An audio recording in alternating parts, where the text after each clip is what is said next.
हर हर महादेव, जय भोलेनाथ। दोस्तों आइए जानते हैं कुछ बहुत ही महत्वपूर्ण बातों के बारे में, बहुत ही महत्वपूर्ण उपायों के बारे में, जानकारियों के बारे में। पूज्य गुरुदेव के श्रीमुख से उन्हीं की कथा के दौरान जब वो बता रहे थे, तो कुछ अंश को मैं यहाँ प्रस्तुत कर रही हूँ। तो चलिए सुनते हैं उन्हीं के श्रीमुख से बहुत ही महत्वपूर्ण जानकारी। मंदिर में अगर दिया लगाने जा रहे हो, बाती लगाई है आपने मंदिर के अंदर, तो कुछ देर बैठिए, कुछ देर स्मरण करिए। हमारे यहां तो यहां तक कहा गया है कि किसी मुर्दे को अगर जलाया भी जाता है तो कपाल क्रिया तक रुकना पड़ता है कि थोड़ा रुकिए, कोई पीछे से आकर कुछ कर ना जाए। दीप जलाएं, थोड़ी देर रुकिए। और दीप का भी नियम है हमारा, दीप का भी नियम है। दिए में जो फूल बत्ती लगती है, गोल बत्ती लगती है, गोल वाली, ये बत्ती हमेशा कोई विष्णु भगवान की पूजन कर रहे हो, शिव जी की पूजन कर रहे हो, कोई अन्य देवता का अगर आप स्मरण कर रहे हो तो गोल बत्ती लगाई जाती है। भगवान के मंदिर में पूजन कर रहे हो तो गोल बत्ती लगाएं। लंबी बत्ती, लंबी वाली जो बत्ती होती है, लक्ष्मी की पूजन में, देवी पूजन में, जितनी भी माताओं की आप पूजन करोगे, जितनी भी देवियों का आप स्मरण करोगे, उसमें लंबी बत्ती का प्रमाण है। पितरों की पूजन में लंबी बत्ती का प्रमाण है। पितरों को कभी गोल बत्ती नहीं लगती। आप मटके के पास में, परिंदे के पास में, जल के पात्र के पास में कोई भी अगर दिया लगाएंगे तो वहां गोल बत्ती रखकर लगाएंगे तो घर में लक्ष्मी नहीं टिकेगी।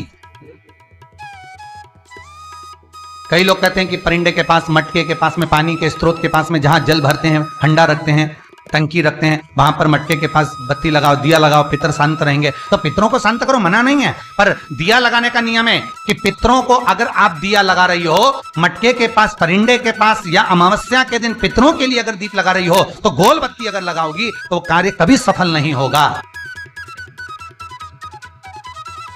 धन आएगा जाएगा, टिकेगा नहीं। इसलिए पितरों के लिए अगर दिया लगाना है, पूर्वजों के लिए दिया लगाना है, पितरों के लिए अगर दीप लगाना है तो लंबी बत्ती लगाइए। लंबी बत्ती, महाराज, लंबी बत्ती का प्रमाण हमारे यहां शास्त्र का, गोल बत्ती का। और सुंदर चरित्र कहा, यदि आपके जीवन में बहुत ज्यादा लक्ष्मी से तकलीफ है, कष्ट बहुत ज्यादा है, या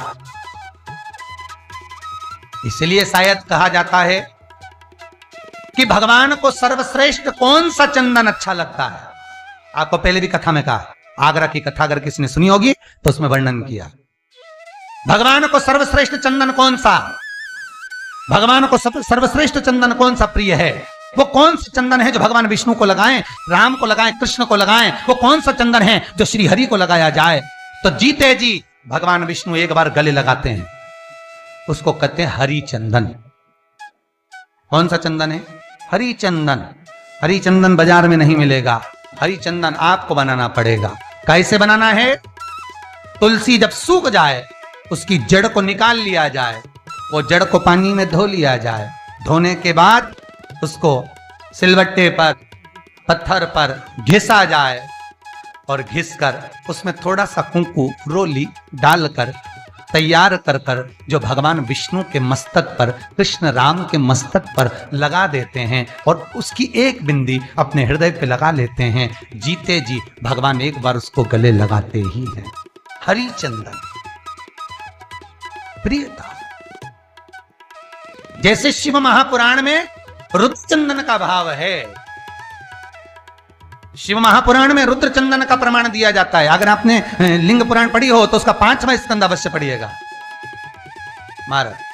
और शिव महापुराण अगर पढ़ रहे हो तो उसका कुमार खंड पढ़िएगा, जिसमें रुद्र चंदन का प्रमाण है। रुद्र चंदन कैसा, रुद्र चंदन का प्रमाण कैसा? तो महाराज कहा, चंदन घिसकर, पीला चंदन घिसकर उस चंदन को 3 मुखी रुद्राक्ष पर लपेट लिया जाता है। 3 मुखी रुद्राक्ष पर उस चंदन को लपेटा जाता है। लपेटोगे, उसके बाद उसको ऐसा गोल करोगे तो एकदम चिकना हो जाए, एकदम चिकना, ठीक है, एकदम चिकना हो जाए। और उस चंदन को आप शिवरात्रि के दिन, और कोई से भी महीने की शिवरात्रि, किसी भी महीने की हो, सब फलदायी होती है। अगर आप पंचांग में देखेंगे तो शिवरात्रि लिखी हुई आती है, हर महीने शिवरात्रि पड़ती है। किसी भी महीने की शिवरात्रि पर रुद्र चंदन अर्थात जो चंदन का आपने 3 मुखी रुद्राक्ष में लेपन करा है, उसका गोला बनाया है, वो चंदन अच्छा मोटा मोटा कर लेना, अच्छा बढ़िया, ऐसा नहीं कि थोड़ा बहुत ही लगाओ, पूरा रुद्राक्ष दिखना नहीं चाहिए, पूरा लपेट कर उसको शंकर के शिवलिंग पर ले जाकर रख दीजिए और फिर धीरे धीरे शंकर भगवान का जल अभिषेक करना प्रारंभ कर दीजिए। वो चंदन पूरा धीरे धीरे शंकर के शिवलिंग पर डलना चाहिए। शंकर के मूल मंत्र श्री शिवाय नमस्तुभ्यम का जाप करिए। यह कहलाता है रुद्र चंदन। इस चंदन के अभिषेक से महाराज जो काम नहीं होता आप कर कर उस कार्य को प्राप्त कर सकते, सिद्ध कर सकते। रुद्र चंदन, हरि चंदन, रुद्र चंदन, ये वो चंदन है जो जीवन का सुख प्रदान करने वाले, हरित्व देने। मंगल है, राहु है, केतु है, दशा बेकार चल रही है, लक्ष्मी नहीं आ रही, कष्ट बहुत है, फैक्ट्रियां नहीं चल रही, कहीं मत जाओ, मेरे शिव की शरण में जाकर एक बार शिव महापुराण को पूरी सुनो। शास्त्र के हटकर कुछ नहीं बोलेंगे। जो शास्त्र सम्मत है स्कंद पुराण में, विष्णु पुराण में, नर्मदा पुराण में, लिंग पुराण में, शिव महापुराण में, भविष्य पुराण में जितनी जितनी बातें लिखी होती है उसको छाट छाट कर लेकर आते हैं, आपको बता देते हैं कि आप ये कर लो, उससे फायदा मिल जाएगा। कोई ज्योतिषी नहीं, कोई कुछ नहीं, बस केवल भजन करो, शंकर का अनुमोदन करो और विश्वास रखो शंकर पर, तो किसी को 1 रुपया देने की जरूरत नहीं पड़ेगी। भजन करो, विश्वास शंकर पर रखना, जन्म मरण और परण वो देगा, सुख वो देगा, समृद्धि वो देगा। जिसके घर में बहु रिद्धि सिद्धि हो, जिसके घर में अमोद और प्रमोद पोते हो, जिसके घर में शुभ और लाभ दरवाजे पर बेटे बनकर विराजमान होते हो, जिसके घर में स्वयं अखंड सौभाग्य देने वाली पार्वती हो, जिसके घर में लक्ष्मी देने वाली लक्ष्मी बेलपत्र के पेड़ के नीचे झाड़ू लगाती हो, जो स्वयं सरस्वती को स्वर प्रदान करता है, वो शंकर है। जब सब कुछ उसके पास में है, कुबेर का खजाना वो चोर को दे देता है, जब सर्वस्वता उसके पास है, तो आप इधर उधर डोलते क्यों हो? क्यों डोलो? उस पर विश्वास रखो। वो शंभु, वो शंकर, वो त्रिकालदर्शी, वो कैलाशी, वो अविनाशी सुख देगा, आनंद देगा। पाने का तरीका केवल उसको रिझाओ। जो मंदिर आपसे दूर हो, जिस मंदिर में कोई नहीं जाता, जिस मंदिर में कोई दिया तक नहीं लगाता, उस मंदिर में तुम जाओ और उस मंदिर में एक दिन जाकर प्रकाश करता रहना, एक बार दिया जला कर आना, मंदिर की सफाई कर आना, शंकर जी पे जल चढ़ाकर उनको स्नान कराकर कोई पत्ती पेड़ पौधे के पास में तोड़ के चढ़ाया आना। 2-4 बार कर कर देखना कितना शांति, कितना धीरज, कितना आनंद, कितनी समृद्धि, कितनी लक्ष्मी मिलती है। तुम करोगे तुम्हारा पेट भराएगा, हम करेंगे हमारा पेट भराएगा। स्वयं करिए। तो ब्रह्मलोक के देवता ब्रह्मा हैं, बैकुंठ के देवता भगवान विष्णु हैं, और मृत्यु लोक का अगर कोई देव है तो वो महादेव है, केवल शंकर,